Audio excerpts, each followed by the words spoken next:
Alors, et si notre avenir était scellé par une promesse? Une promesse faite sur un lit de mort, rien que ça. C'est vraiment le point de départ d'une histoire poignante qui nous montre comment le destin peut lier deux âmes, parfois de la façon la plus inattendue qui soit. Cette question, elle est au cœur même du film Nollywood, My Pride, Her Destiny. Et c'est une question qui nous plonge direct dans une crise familiale où franchement la vie et la mort ne tiennent qu'à un fil.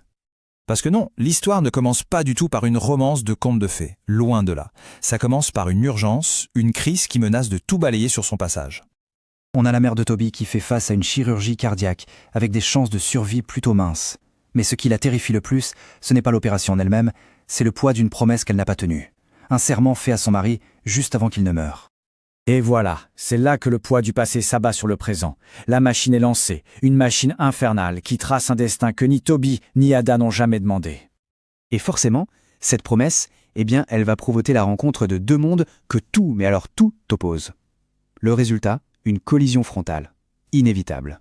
D'un côté, on a Toby, le citadin riche, arrogant, qui ne jure que par l'argent et les apparences. Et de l'autre, Ada, une humble institutrice de village, très ancrée dans ses valeurs. Leur rencontre, ce n'est pas une romance, c'est un véritable choc des cultures. Alors là, Toby, il ne mâche pas ses mots, Il la rejette avec une cruauté, mais une cruauté glaciale. Il la traite comme une moins que rien. Ça va même jusqu'à la forcer à dormir par terre, sur le sol froid de sa chambre luxueuse. Mais c'est là que l'histoire prend un tournant vraiment fascinant. Parce que face à cet orgueil démesuré, la patience tranquille d'Ada commence tout doucement, mais sûrement, à fissurer l'armure de Toby. Et ce qui est intéressant, c'est que la première fissure dans son armure, elle ne vient pas de l'amour, non. Elle vient d'un sentiment bien plus primaire, la jalousie. Il ne supporte tout simplement pas de voir un autre homme apprécier la valeur de celle qu'il a si brutalement rejetée. Et là, on arrive au véritable point de bascule du film.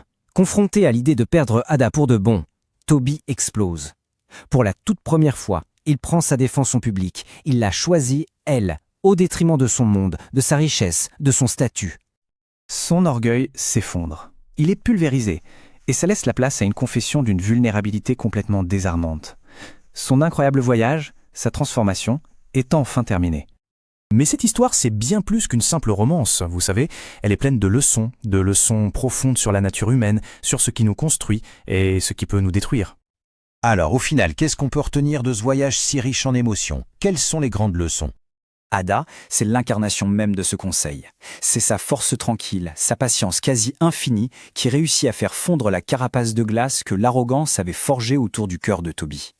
Le film nous le rappelle de manière puissante, l'orgueil, quand on ne le maîtrise pas, c'est un poison qui nous rend aveugles et qui nous fait passer à côté de l'essentiel, de ce qui compte vraiment dans la vie. Leur parcours nous apprend une vérité magnifique. Parfois, notre vrai destin, il ne se trouve pas sur le chemin qu'on a choisi au départ, mais sur celui qu'on apprend à aimer, à accepter et finalement à faire sien. Et c'est peut-être ça le message le plus fort du film. L'histoire, elle renverse complètement les clichés. Il ne s'agit pas du citadin qui sauve la pauvre villageoise, non. Il s'agit de deux êtres qui se sauvent mutuellement de leurs propres démons, la solitude et l'orgueil.